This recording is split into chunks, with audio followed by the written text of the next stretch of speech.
नमस्कार, मैं हूं आपके साथ अंकिता पाल। ब्रीडिंग की शुरुआत करते हैं। देहरादून में पुलिस लाइन के प्रशिक्षु मुख्य आरक्षी की दीक्षांत परेड का भव्य आयोजन हुआ है और परेड में बतौर मुख्य अतिथि आपको बताते चले कि कई लोगों ने भी शिरकत की और साथ ही राज्य के डीजीपी अभिनव कुमार ने भी शिरकत की। इस दौरान उन्होंने उत्कृष्ट प्रदर्शन करने वाले प्रशिक्षकों को पुरस्कार भी देकर सम्मानित किया और सभी प्रशिक्षकों को हार्दिक बधाई भी दी, शुभकामनाएं दी।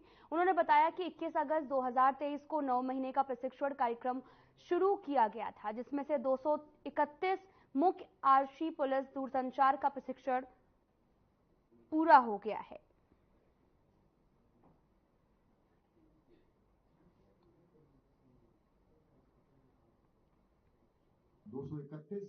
रिक्रूट मुख्य आरक्षी दूरसंचार अपना गहन प्रशिक्षण पूर्ण कर इस समारोह में सम्मिलित हुए। इसमें जो कुछ इस परेड के में जो सम्मिलित हमारे आज जो पास आउट होने वाले साथी हैं, सबसे पहले तो मैं इनका उत्तराखंड पुलिस परिवार में स्वागत करता हूं और कामना करता हूं कि आने वाले 30 वर्षों से भी अधिक की जो आपकी सभी अधिकारी लोगों की सेवा होगी, इसमें आप न सिर्फ पुलिस विभाग को अपना महत्वपूर्ण योगदान दें, बल्कि एक अच्छे राज्य के निर्माण में भी एक सक्रिय भूमिका बनाएं और अपने परिवार का, अपने प्रदेश का नाम रोशन करें।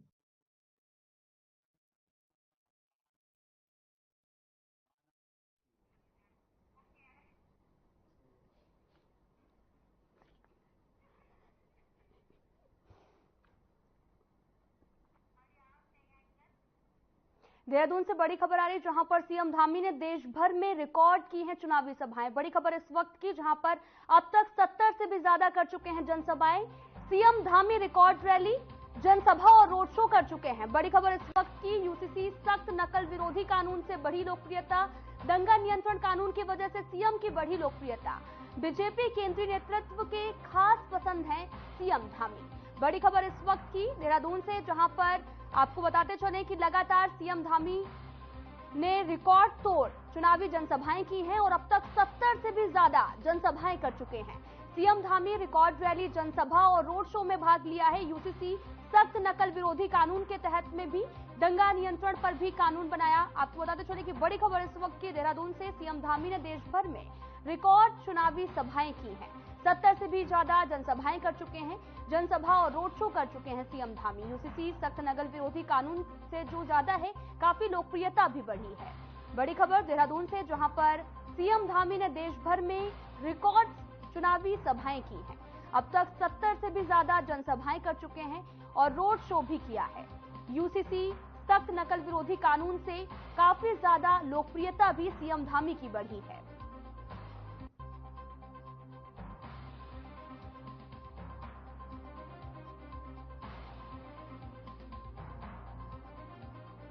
आपको बताते चलें कि सीएम धामी ने लगातार चुनावी प्रचार किया, रैलियां की, रोड शो किया और अब तक 70 से भी ज्यादा प्रचार प्रसार कर चुके हैं और अब तक 70 से भी ज्यादा जनसभाओं का आयोजन भी कर चुके हैं।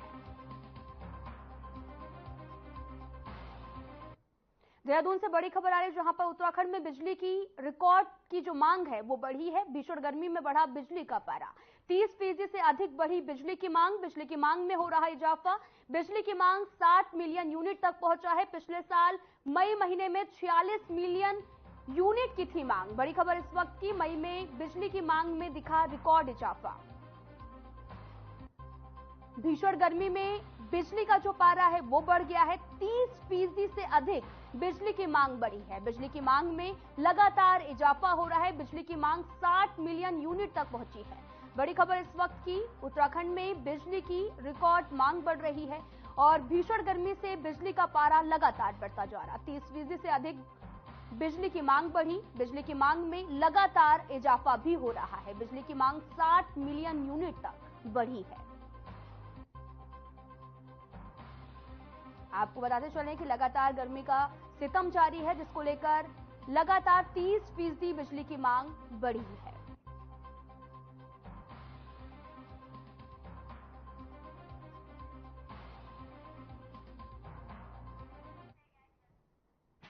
गर्मी का प्रकोप प्रतिदिन बढ़ता जा रहा। उत्तराखंड के मैदानी जनपदों में गर्मी का कहर देखने को मिल रहा है, जिसकी चपेट में बच्चे और बुजुर्ग आ रहे हैं और ऐसे में सभी को अपनी सेहत का विशेष ध्यान रखने की जरूरत है। गर्मी का प्रकोप बढ़ने से शरीर में पानी की कमी हो जाती है, जिससे शरीर डिहाइड्रेट हो जाता है और बढ़ती गर्मी से आम जीवन प्रभावित हो रहा है। मुख्य स्वास्थ्य अधिकारी ने भी सलाह दी है कि लोग धूप में कम से कम समय बिताएं, हल्के और ढीले कपड़े पहनें और ताजे फल और सब्जियों का सेवन करें। और साथ ही अगर किसी को हीट स्ट्रोक या फिर अन्य गर्मी से संबंधित बीमारियों के लक्षण दिखें तो तुरंत डॉक्टर से सहायता लें।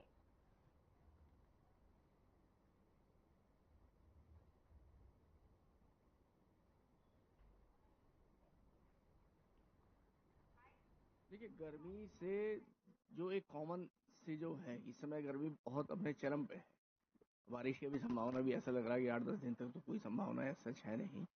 लेकिन जो कि गर्मी से एक तो हेडेक, सिर दर्द का बहुत एक कॉमन सी समस्या है।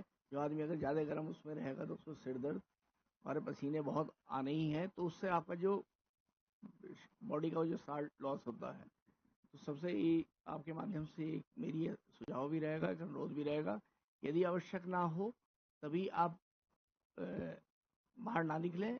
बिल्कुल आवश्यकता हो तभी आप धूप में निकलें।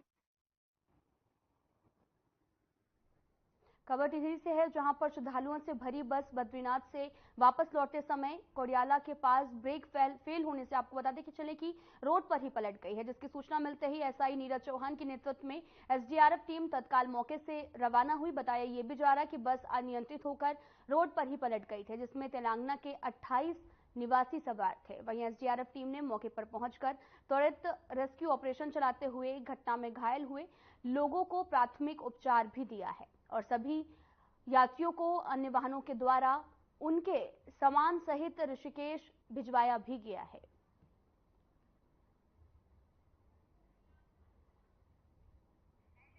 आपको बताते चले कि श्रद्धालुओं से भरी बस पलट गई है और साथ ही आपको बताते चले कि खबर, ये पूरा मामला जो है वो टिहरी का है। श्रद्धालुओं से भरी बस पलट गई है, जिसके बाद में श्रद्धालुओं को, घायलों को अस्पताल भेजा गया है और उनका इलाज भी लगातार जारी है। और वहीं मौके पर पहुंची एसडीआरएफ की टीम ने रेस्क्यू ऑपरेशन चलाया, जिस दौरान उनको हॉस्पिटल में एडमिट भी कराया गया है।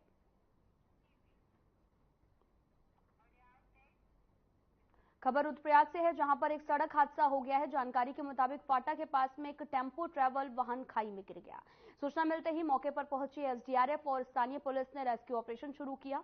इस दौरान दिल्ली के रहने वाले वीर सिंह का रेस्क्यू किया गया। इस दौरान घायल व्यक्ति को स्ट्रेचर्स के माध्यम से वैकल्पिक मार्ग से होते हुए मुख्य मार्ग तक लाकर एम्बुलेंस की मदद से आपको बताते चले कि अस्पताल लाया गया। बताया ये भी जा रहा है कि 90 मीटर गहरी खाई में वाहन गिरा था।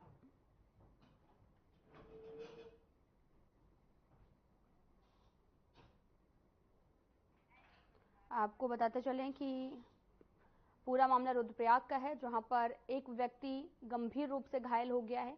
पुलिस, एसडीआरएफ की टीम ने रेस्क्यू अभियान भी चलाया, जिस दौरान टेम्पो ट्रैवल जो है वो वाहन खाई में गिर गया, जिससे एक व्यक्ति गंभीर रूप से घायल हो गया, जिसे हॉस्पिटल में इलाज के लिए भर्ती कराया गया है। और वहीं एसडीआरएफ की टीम ने यहां पर पहुंचकर रेस्क्यू किया है।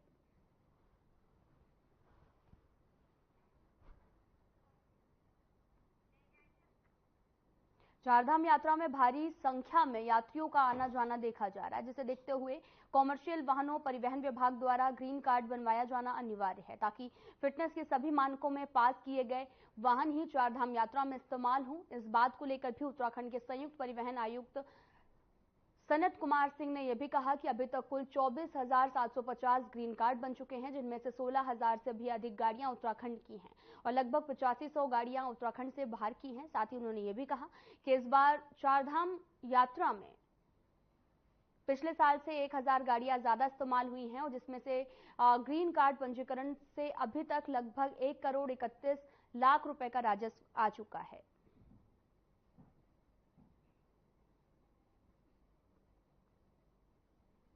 24,750 ग्रीन कार्ड हमारे बन चुके हैं और इसमें अपनी उत्तराखंड की गाड़ियां हैं 16,000 से थोड़ा अधिक और लगभग 8,500 गाड़ियां हैं जो बाहर के राज्यों की हैं, जिनके बने हुए हैं। तो जो हमारी अपनी उत्तराखंड की गाड़ियां हैं जो रेगुलर चलती हैं यात्रा में, उनकी संख्या में भी इजाफा हुआ है। पिछली बार 15,000 पूरी यात्रा में बने थे, इस बार 16,000, लगभग 1,000 गाड़ियाँ बढ़ गई हैं सिस्टम में।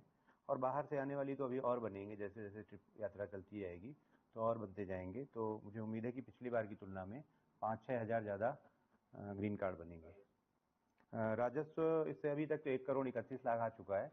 राजस्व बहुत ज़्यादा नहीं होता है, छोटी सी फीस होती है, पर रेगुलेशन के लिए है, और आगे जैसे जैसे बनता जाएगा थोड़ा बढ़ेगा।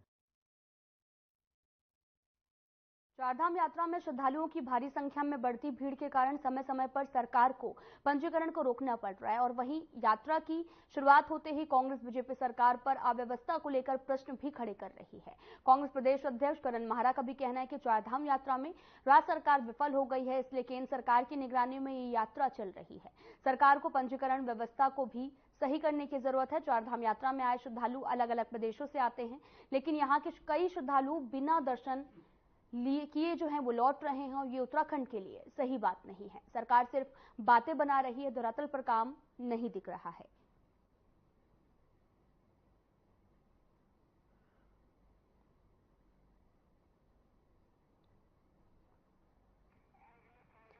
आपको बताते चले कि पूरा मामला देहरादून का है, जहां पर लगातार चारधाम यात्रा की शुरुआत हो चुकी है और श्रद्धालु भी दर्शन करने के लिए उमड़ रहे हैं। चारधाम को लेकर कांग्रेस जो है वो लगातार बीजेपी पर भी निशाना साध रही है और कहा कि बिना दर्शन किए ही श्रद्धालु लौट रहे हैं, जो कि अच्छी खबर नहीं है।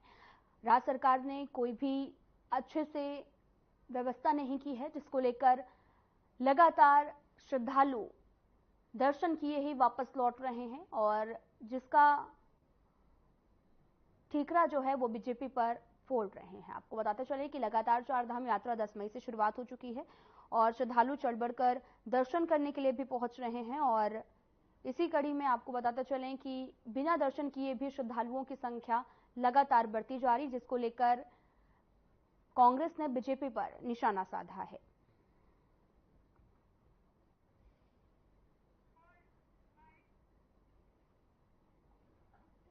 जिस तरह के वीडियोज आ रहे हैं कि हम तिरुपति नाथ से आए और हमारे यहाँ गरीब और अमीर के लिए कुछ नहीं है, वहाँ एक सिस्टम बना हुआ है, कोई ऐसी व्यवस्था नहीं होती, यहाँ हम देख के दुखी हैं, ये पूरे भारत में, पूरे विश्व में उत्तराखंड की छवि खराब कर रहा है।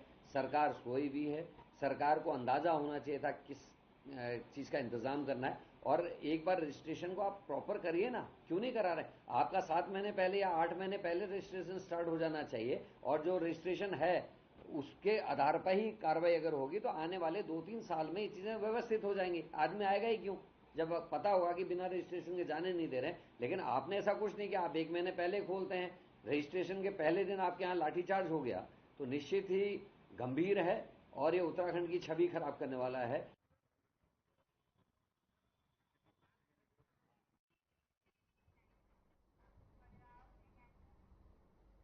चारधाम यात्रा को लेकर स्वास्थ्य विभाग लगातार अलर्ट मोड पर है।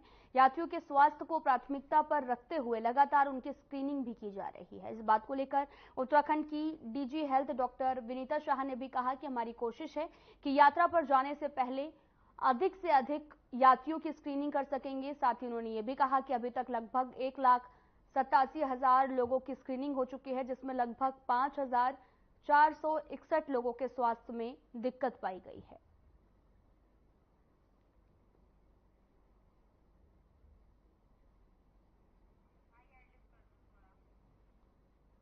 आपको बताते चलें कि 1,87,000 लोगों की स्क्रीनिंग भी की गई है। यात्रा को लेकर लगातार स्वास्थ्य विभाग अलर्ट मोड पर है। अगर किसी को भी कोई भी दिक्कतों का सामना करना पड़ रहा तो लगातार स्वास्थ्य विभाग उनके साथ है। आपको बताते चले कि 1,87,000 लोगों की भी स्क्रीनिंग अभी तक की जा चुकी है और यात्रा को लेकर स्वास्थ्य विभाग लगातार अलर्ट मोड पर है।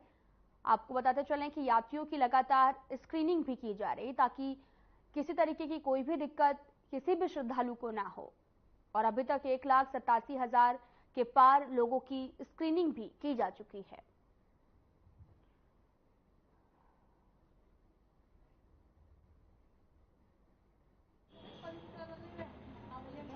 हमारी कोशिश है मैक्सिमम लोगों की हम स्क्रीनिंग करके भेजें यात्रा में जाने से पहले और हमारी सभी स्तर पर ऋषिकेश से लेकर ऊपर चारधाम के अंतिम पड़ाव तक स्क्रीनिंग टीम बैठी हुई है। लगभग 1,87,000 लोगों की स्क्रीनिंग हो गई है, जिसमें से 5,461 लोगों में कोई ना कोई परेशानी, कोमॉर्बिडिटी पाई गई है।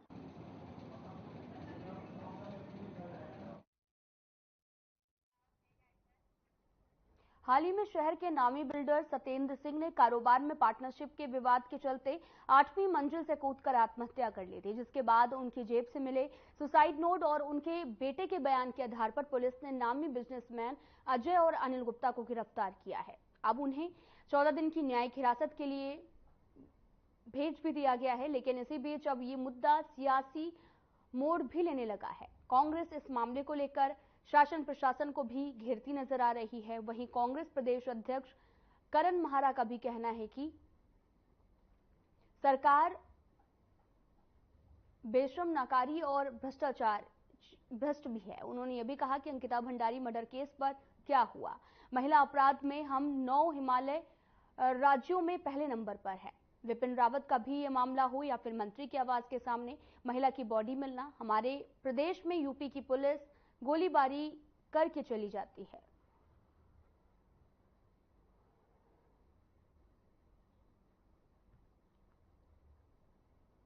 राजधानी नहीं, उत्तराखंड अपराधियों की शरण स्थली बन गया है। और आपने देखा होगा नैनीताल के आसपास और कुछ ऐसे इलाके हैं सोमेश्वर के आसपास जहां लोग बॉडीज डाल के जाते थे, उसकी जानकारी अभी इस बीच कुछ घटनाओं में जरूर कमी आई है। लेकिन उसके अलावा कितने विपिन रावत का केस है जिसकी मृत्यु हुई, 10 दिन तक अपराधी नहीं पकड़े जाते हैं। इसी प्रदेश में अंकिता भंडारी मर्डर केस हो गया। अब महिला अपराध में 9 हिमालय राज्यों में हम पहले नंबर पर। पूरी व्यवस्था खराब है। सरकार क्योंकि वोट मिल जा रहे हैं, इस वजह से सरकार सुधर नहीं रही है। और मेरे को लगता है कि चाबी जनता के हाथ में है। जनता को सही निर्णय करने पड़ेंगे, तभी कोई भी सरकार है तभी डरेगी और सही काम करेगी। चारधाम यात्रा के दौरान एक हेलीकॉप्टर में अचानक से तकनीकी खराबी आने से बेकाबू हो गया, जिसके बाद हेलीकॉप्टर की इमरजेंसी लैंडिंग की गई और वहीं इस हादसे के बाद युगांडा अलर्ट मोड पर आ गया। और आपको बताते चलें कि इस बात को लेकर युगांडा के सीईओ और अपर सचिव सी रविशंकर ने कहा कि हेलीकॉप्टरों की जांच और पायलट्स के लाइसेंस की प्रक्रिया पूर्ण रूप से डीजीसीए करता है। साथ ही उन्होंने ये भी कहा कि जैसे ही हमें घटना का पता चला तो हमने तुरंत डीजीसीए को सूचित किया। वहीं अब इस मामले की जांच की जा रही है। आपको बताते चलें कि तकनीकी खराबी से हेलीकॉप्टर बेकाबू हो गया है और इसी दौरान युगांडा भी अलर्ट मोड पर है। आपको बताते चले कि चारधाम यात्रा के दौरान यहां पर इमरजेंसी लैंडिंग भी कराई गई है। युगांडा जो है वो अब अलर्ट मोड पर है। तकनीकी खराबी के चलते हेलीकॉप्टर बेकाबू हो गया, जिसको लेकर इमरजेंसी लैंडिंग भी कराई गई है। आपको बताते चलें कि तकनीकी खराबी के चलते ये कोई हादसा होते होते बचा है। चारधाम यात्रा के दौरान इमरजेंसी लैंडिंग कराई गई।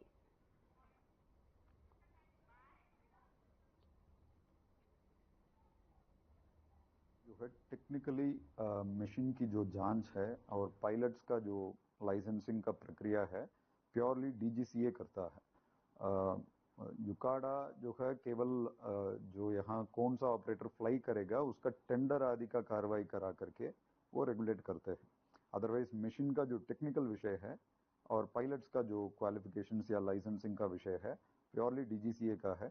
तो इसलिए जैसे ही घटना हमारा संज्ञान में आया तो तुरंत हमने डीजीसीए को इन्फॉर्म किया और डीजीसीए आकर के जो है उसका इंस्पेक्शन अभी कर रहे हैं।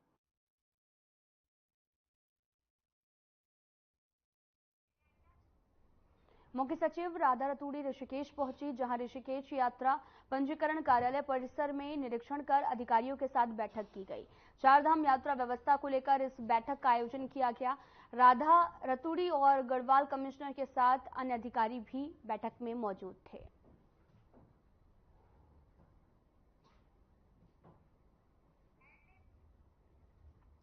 आपको बताते चलें कि पूरा मामला ऋषिकेश से है, जहां पर राधा रतूड़ी का दौरा रहा। अधिकारियों के साथ यहां पर उन्होंने बैठक भी की और चारधाम यात्रा व्यवस्था को लेकर ये बैठक की गई और साथ ही जरूरी दिशा निर्देश भी दिए गए ताकि यात्रा के दौरान कोई भी अव्यवस्था न रह जाए, जिसको लेकर चारधाम यात्रा की व्यवस्था को लेकर बैठक का आयोजन किया गया और बैठक में सभी लोग भी मौके पर पहुंचे और साथ ही अधिकारियों के साथ बैठक के बाद उन्हें निर्देश भी दिए गए हैं।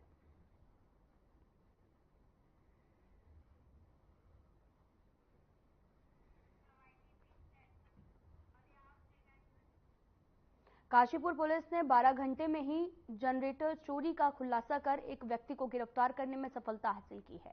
चोर के पास से चोरी किए गए जनरेटर को भी बरामद किया गया। आपको बताते चले कि विगत दिवस रविवार को असलम पुत्र अब्दुल सलाम निवासी विजयनगर काशीपुर ने पुलिस को तहरीर देते हुए बताया कि किसी अज्ञात व्यक्ति ने उसके घर के बाहर रखा जनरेटर चोरी कर लिया था, जिसके देखते हुए पुलिस ने अज्ञात के खिलाफ मामला दर्ज कर घटना की अनावरण की और पुलिस टीम का गठन किया गया। मुखबिर की सूचना के दौरान आरोपी को चोरी के जनरेटर और साथ ही ले जाने वाले ई रिक्शा के साथ गिरफ्तार किया गया है।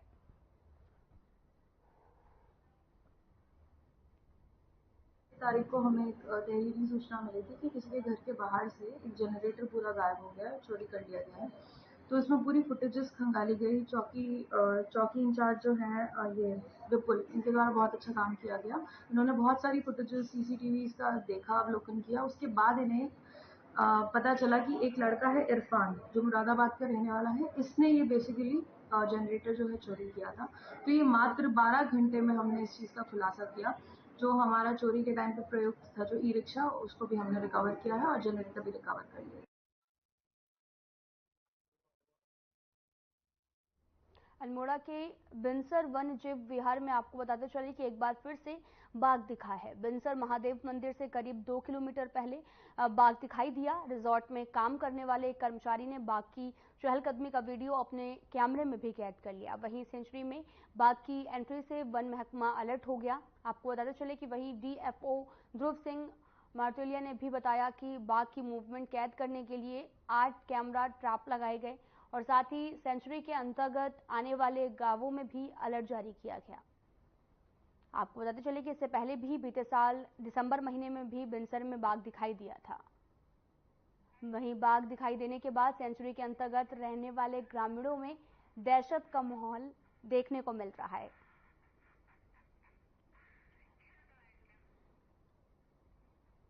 आपको बताते चले कि पूरा मामला अल्मोड़ा का है, जहां पर बाघ के होने की जो दहशत है वो लगातार लोगों में भी बनी हुई है।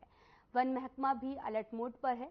बिनसर में बाघ जो है वो नजर आया था, जिसके बाद लोगों में भी दहशत का माहौल देखने को मिल रहा है। आपको बताते चलें कि अल्मोड़ा के बिनसर वन्य जीव विहार में एक बार फिर से बाघ दिखा है। बिनसर महादेव मंदिर से करीब 2 किलोमीटर पहले बाघ दिखाई दिया। रिजॉर्ट में काम करने वाले एक कर्मचारी ने बाघ की चहलकदमी का वीडियो अपने कैमरे में भी कैद किया। वहीं सेंचुरी में बाघ की एंट्री से वन महकमा भी अलर्ट मोड पर है। आपको बताते चलें कि डीएफओ ध्रुव सिंह ने भी बताया कि बाघ की मूवमेंट कैद करने के लिए 8 कैमरा ट्रैप भी लगाए गए। साथ ही सेंचुरी के अंतर्गत आने वाले गांवों में भी अलर्ट मोड जारी किया गया है। राज में इतना ही। नमस्कार।